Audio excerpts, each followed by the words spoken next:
publication Catholic Treasures, which is published 12 times a year by the St. Pius V Center Library, address 626 Montana Street, Monrovia, California, 91016. Subscriptions are $8 per year. Words of Wisdom from our Blessed Mother, as revealed through Venerable Mary Agreda in the work entitled Mystical City of God, Imprimatur 1912. Chapter 1. First Beginnings of a Good Life, as suggested by the Immaculate Conception of Mary. My daughter, I wish that you reap for yourself the fruits which you desire from the description of the mysteries and sacraments of my holy life. And let the reward of your labors be the greater purity and perfection of your life, disposing yourself by the grace of the Most High to practice what you hear. It is the will of my divine Son that you exert all your powers toward that which I shall teach you, and that you apply yourself with all your heart to my virtues and works. Hear me with attentive faith, for I will speak to you words of eternal life, and teach you the most holy things of a perfect Christian life, and what is most acceptable to God. Begin, even now, to dispose yourself for the reception of the light, in which you shall see the hidden mysteries of my most holy life and the doctrine which you desire. Continue in this exercise, and write down that which I will teach you in this regard. And now, listen. It is an act of justice due to the eternal God that the creature coming to the use of reason direct its first movement toward God. By knowing, it should begin to love Him, reverence Him, and adore Him as its Creator and only true Lord.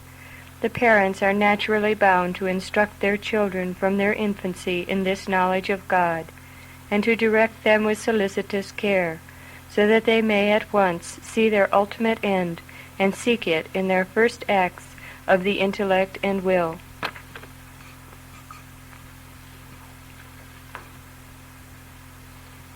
They should with great watchfulness withdraw them from the childishness and puerile trickishness to which depraved nature will incline them if left without direction. If the fathers and mothers would be solicitous to prevent these vanities and perverted habits of their children, and would instruct them from their infancy in the knowledge of their God and Creator, then they would afterwards easily accustom them to know and adore Him. My holy mother, who knew not of my wisdom and real condition, was most solicitous beforehand in this matter, for when she bore me in her womb, she adored in my name the Creator, and offered worship and thanks for His having created me, beseeching Him to defend me and bring me forth to the light of day from the condition in which I then was. So also parents should pray with fervor to God that the souls of their children, through His providence, may obtain baptism and be freed from the servitude of original sin. And if the rational creature has not known and adored the Creator from the first dawn of reason, it should do this as soon as it obtains knowledge of the essential God by the light of faith. From that very moment the soul must exert itself never to lose Him from her sight, always fearing Him, loving Him, and reverencing Him. You, my daughter, owe this adoration to God from the beginning of your life, but now I desire you to practice it in a more perfect manner, as I shall show you. Direct the eyes of your soul toward the essence of God, which is without beginning and without limit. Contemplate His infinite attributes and perfections. Consider that He alone is the true holiness, the highest good, the most noble object of creatures, that He alone gave being to all things, and without having need of them, sustains and governs them. He is consummate beauty without defect. He is eternal in His love, true in His words, and most faithful in his promises. He it was who gave his own life and subjected himself to sufferings for the good of his creatures without waiting for any merits on their part. Over this wide field of goodness and of benefits extend your vision and occupy your faculties without forgetting or wandering away therefrom. For having obtained such a great knowledge of the highest good, yours would be a loathsome meanness and disloyalty to forget him, and horrible would be your ingratitude if, after having received an enlightenment so much above the common and ordinary, and divinely infused by faith, you would allow your understanding and will to swerve from the course of divine love. If at any time in your weakness it should nevertheless happen, then quickly seek it again with all dispatch and diligence, and return more humbly to the Most High, to give him honor, glory, and eternal praise. Remember that you must consider it your special duty to do this incessantly for yourself and for all the other creatures, and in this I desire you to exert all your diligence. In order to excite yourself to greater efforts, confer in your heart what you know of my own conduct, how at the first sight of the highest good my heart was wounded with love, giving myself entirely to him in order never to separate myself thereafter. My whole life was consumed in this, and I ceased not to press forward in order to arrive at the center of my desires and affections.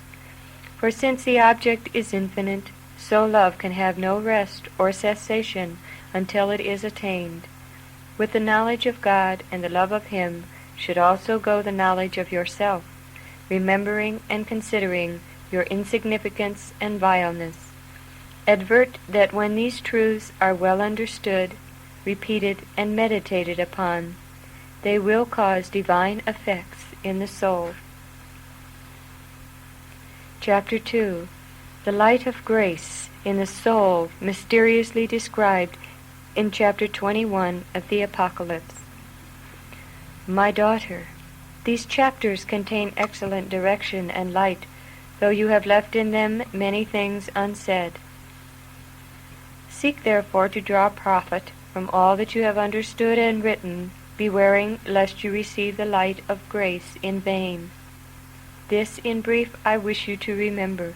Be not dismayed that you were conceived in sin, and as an earthly creature feel within yourself the earthly inclinations, but strive against your passions to a finish. In doing this, you will at the same time battle against your enemies. With the help of the Almighty's grace, you can rise above yourself and make yourself a daughter of heaven, from where all graces come. In order that you may attain thereto, let your habitation continue to be in the higher regions, keeping your mind fixed in the knowledge of the immutable being and perfections of God, and never allowing your attention to be drawn away to another, even otherwise necessary object. With this continual presence and memory of God's greatness, you will dispose yourself for the influx of the Holy Spirit and his gifts in closest friendship and communication with the Lord.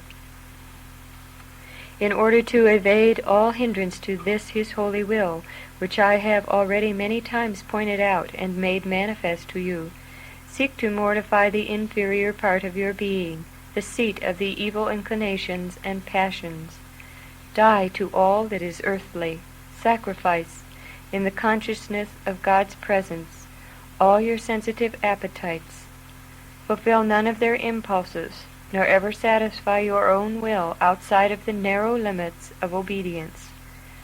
Do not leave the secret refuge of interior recollection, where the Lamb enlightens you. Adorn yourself for entrance into the bridal chamber of your spouse, and permit the hand of the Almighty to array you in such a manner as he wishes, always seeking to concur with him and place no obstacle in his way. Purify your soul by many acts of sorrow for having offended him.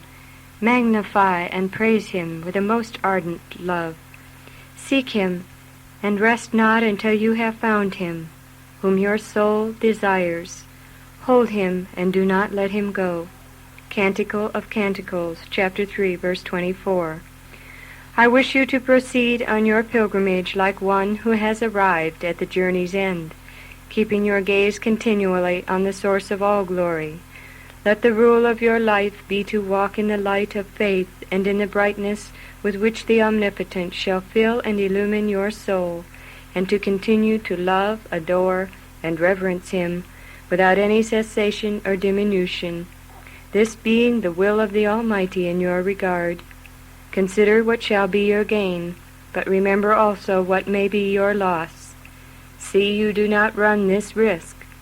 Subject yourself with your whole will and being to the guidance of your spouse, of myself, and of holy obedience, which must always be your standard.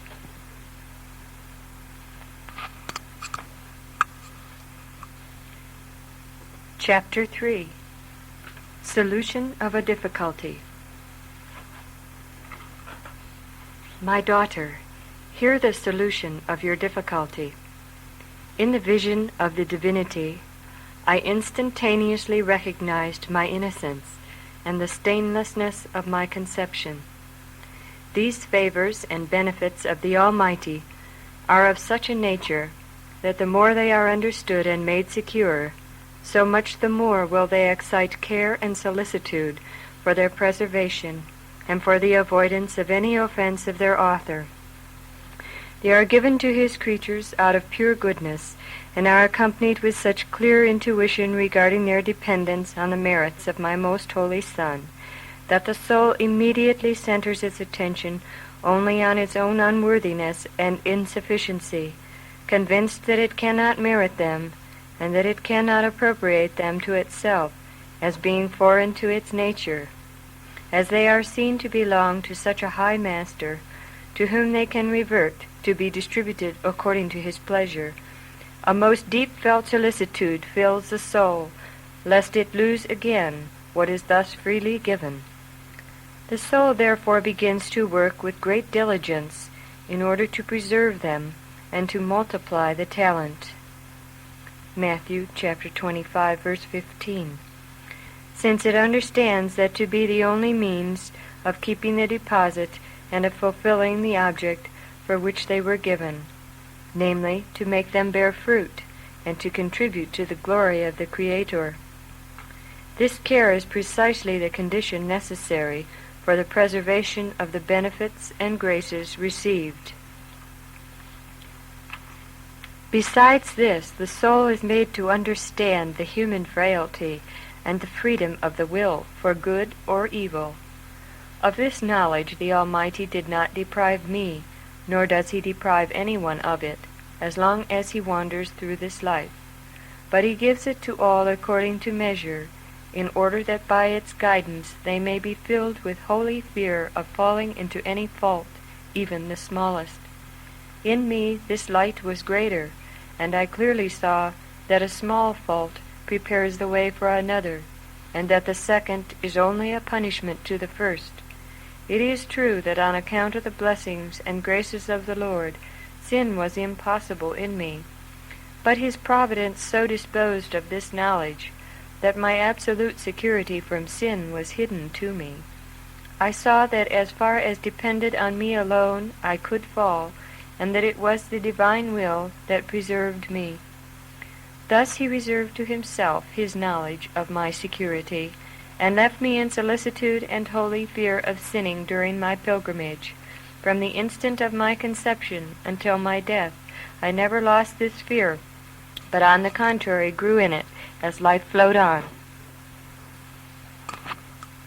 The Most High also gave me humility and discretion, not to ask or to examine too closely this mystery, but solely to direct my attention toward increasing my confidence in his goodness, with a view to obtain his assistance against sin. Thence resulted those two necessary dispositions of a Christian life. The one, a quiet preservation of tranquility in the soul; the other, the constant presence of a holy fear and watchfulness, lest the treasure be lost. As this latter was a filial fear, it did not diminish love, but inflamed and increased it more and more. These two dispositions of love and fear produced in my soul a perfect harmony with the divine will, governing all my actions, so as to draw me away from evil and unite me with the highest good.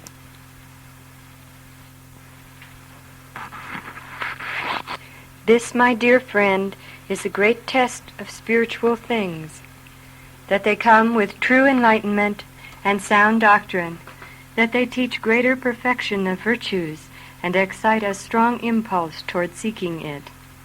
This is the excellence of the benefits which descend from the Father of lights, that they give assurance and confidence while making the soul humble, and that they encourage while exciting solicitude and watchfulness, though still preserving tranquility and peace in this solicitude.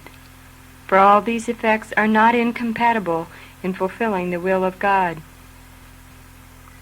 Do you, O soul, offer humble and fervent thanks to the Lord, because with so little deserving of it, he has been so liberal with you, and has so greatly enlightened you with divine light, breaking for you the seal of his secret archives, and yet filling you with holy fear of his displeasure.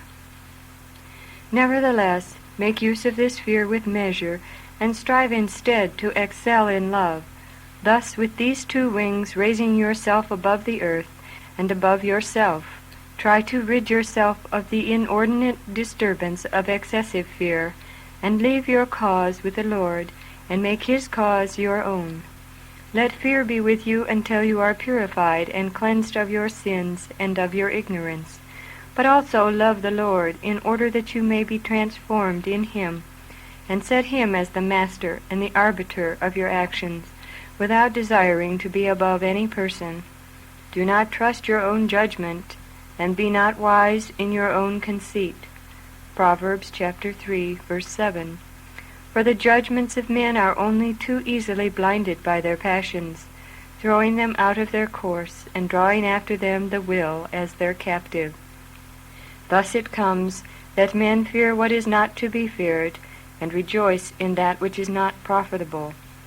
Take heed lest you be dissipated by every slight interior consolation, but hesitate and restrain yourself until you find with tranquil solicitude the proper measure in all things.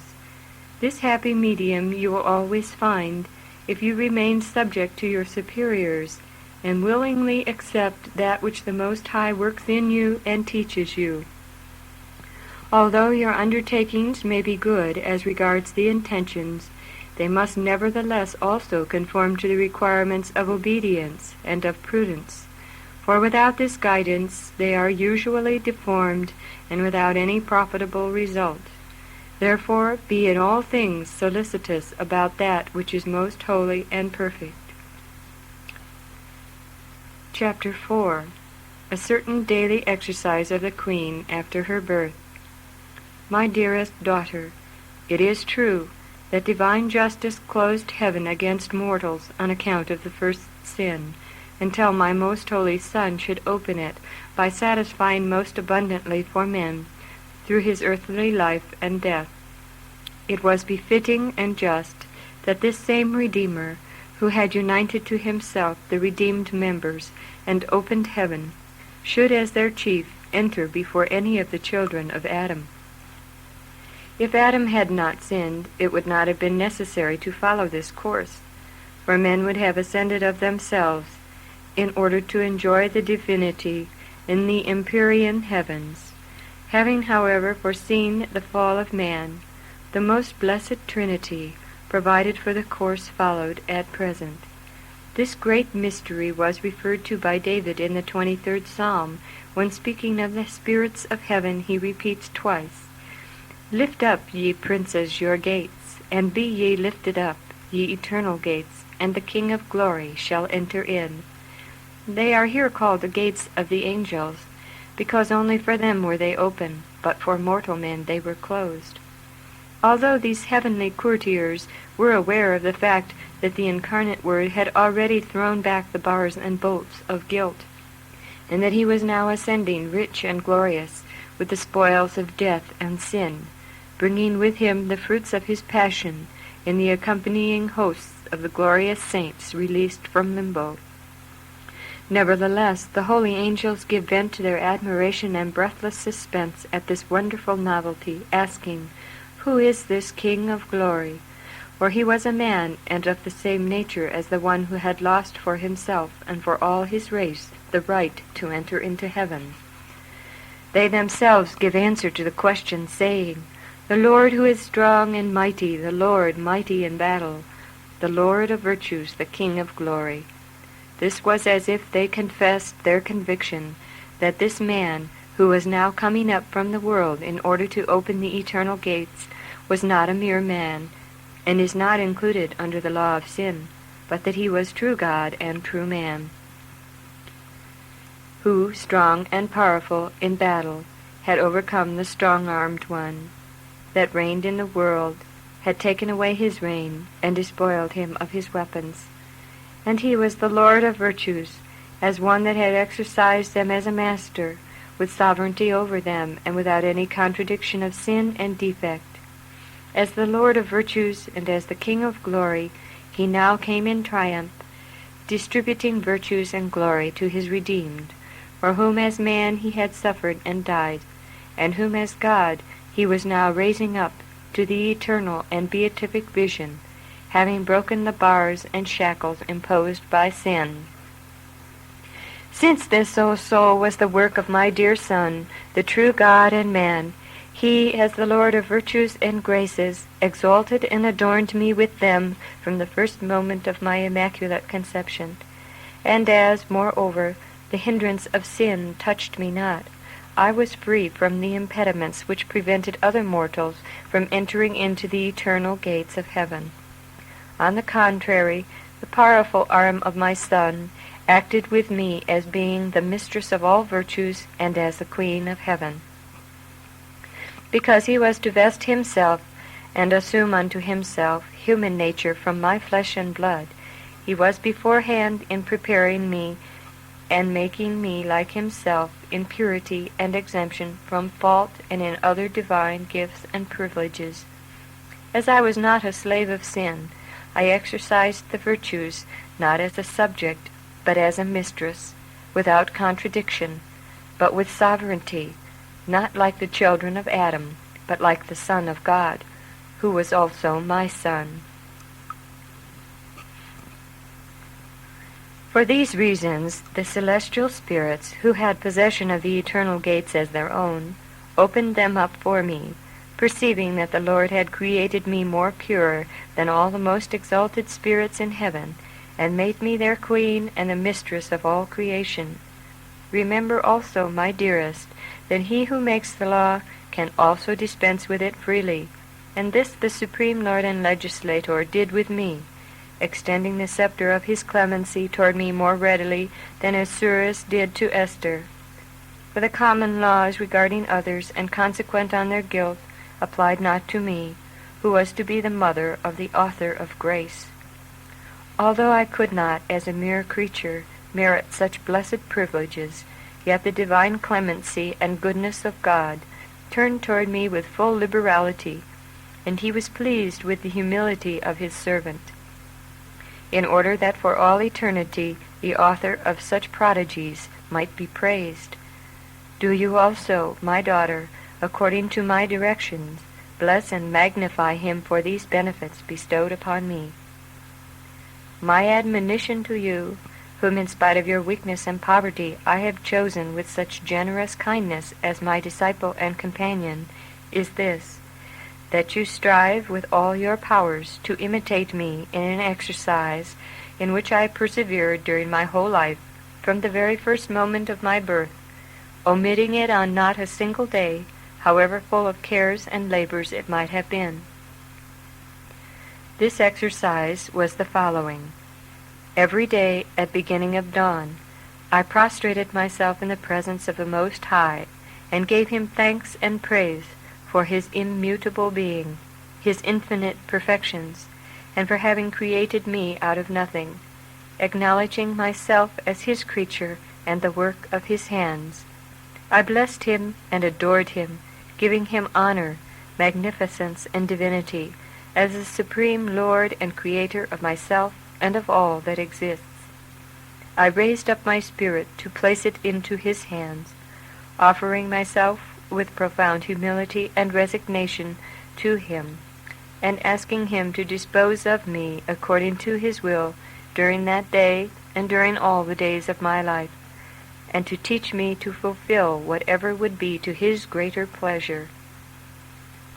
This I repeated many times during the external works of the day, and in the internal ones I first consulted His Majesty, asking his advice, permission, and benediction.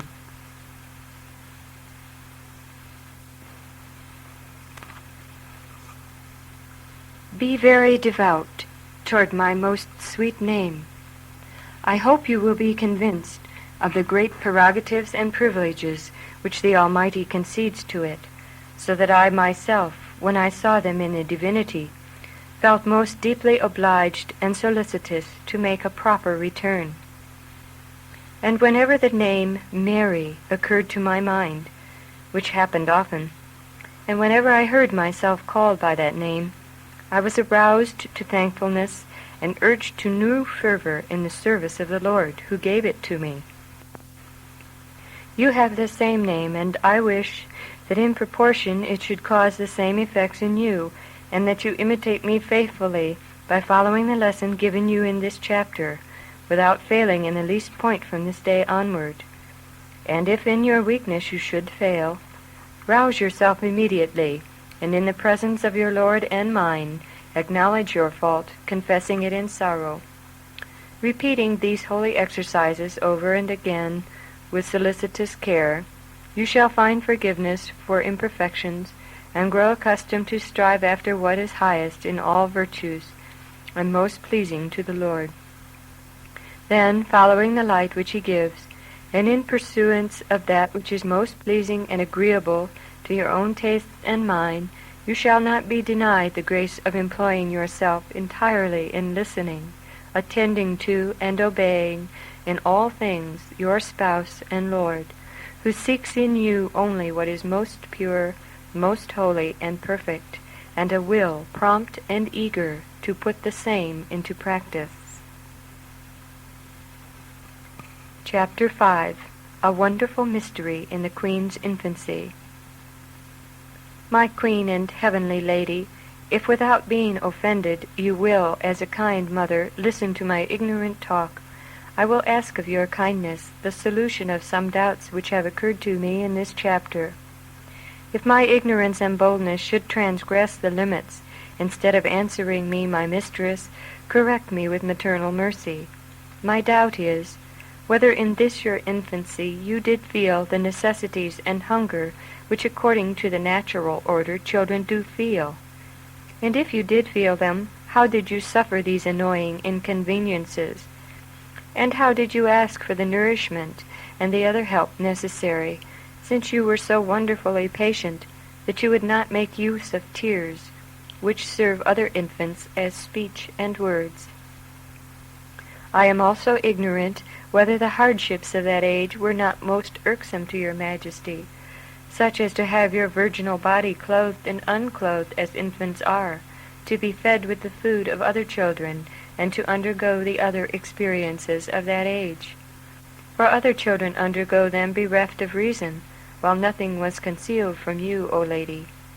When I look upon you as a child in age, and yet as grown up in your capacity of judging of things, it seems to me almost impossible that there should have been no inconveniences in this matter, in the time or the measure, or in other circumstances regarding the treatment allotted to you during your infant life.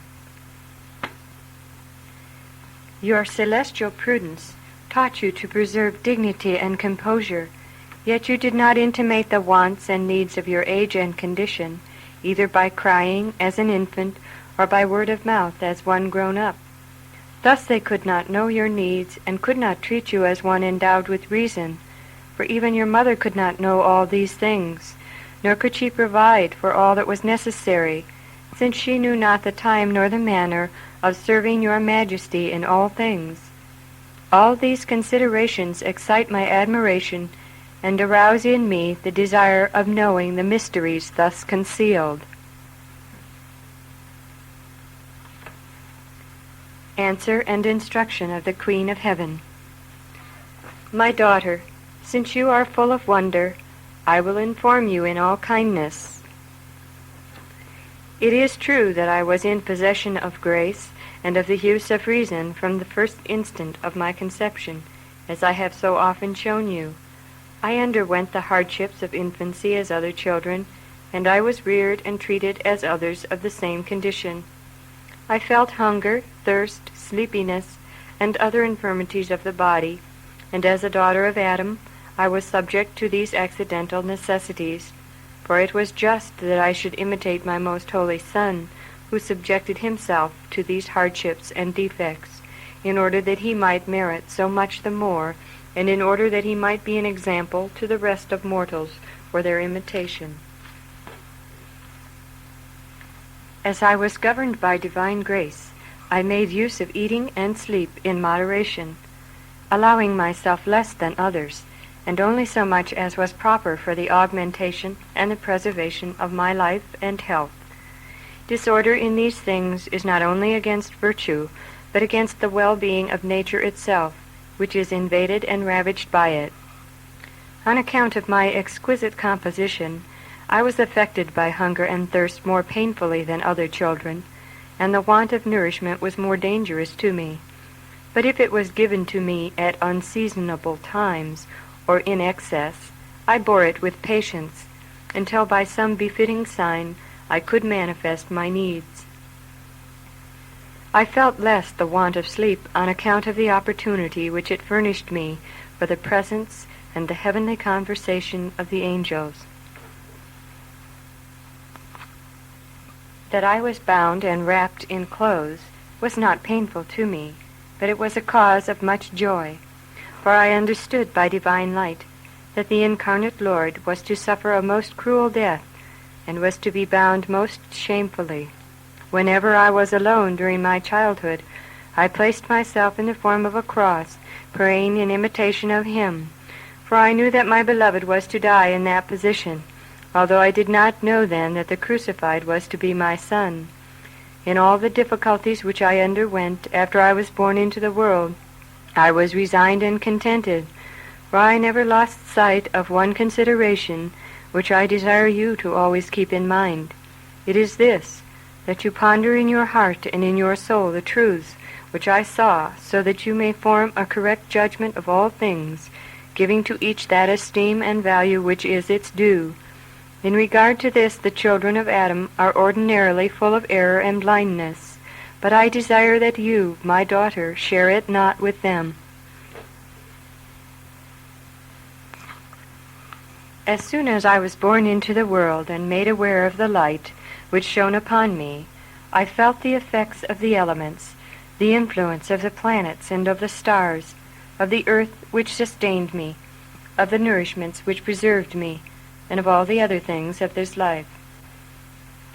I gave thanks to the author of all things, acknowledging his works as benefits freely bestowed upon me, and not as dues which he owed to me. Therefore, when anything was wanting of the necessaries of life, I remained in peace and contentedness, and deemed it all perfectly reasonable and proper in my regard, since I had merited none of the gifts, and could justly be deprived of all of them. Hence, if I acknowledged this, thereby merely asserting a truth which the human reason cannot ignore nor deny, where have mortals their intellect, or what use do they make of their understanding when, at the refusal of things which they desire, and of which perhaps they do not even profit, they begin to get sad, and lash themselves into fury one against the other, and even against their God, as if they were suffering some injury at his hands? Let them inquire what treasures and riches they did possess before they came into life. What services had they rendered unto God in order to merit them? And if out of nothing there cannot arise anything, and if they could not merit the being which they have received, what obligation is there on the part of God to preserve out of justice what was given to them entirely gratuitously? That God created man was of no benefit to himself, but to man it was a benefit, and one as great as the being given to him, and as high as the object for which it was given. And if in his creation man becomes indebted so much that he never can pay his debt, tell me what right can he invoke at present for his preservation? Has he not received his being without merit, and many times forfeited it? How can he claim the guarantee and pledge of unfailing plenty? This concludes side 1 of this cassette. Please fast forward to the end of this side. Our program continues on side 2.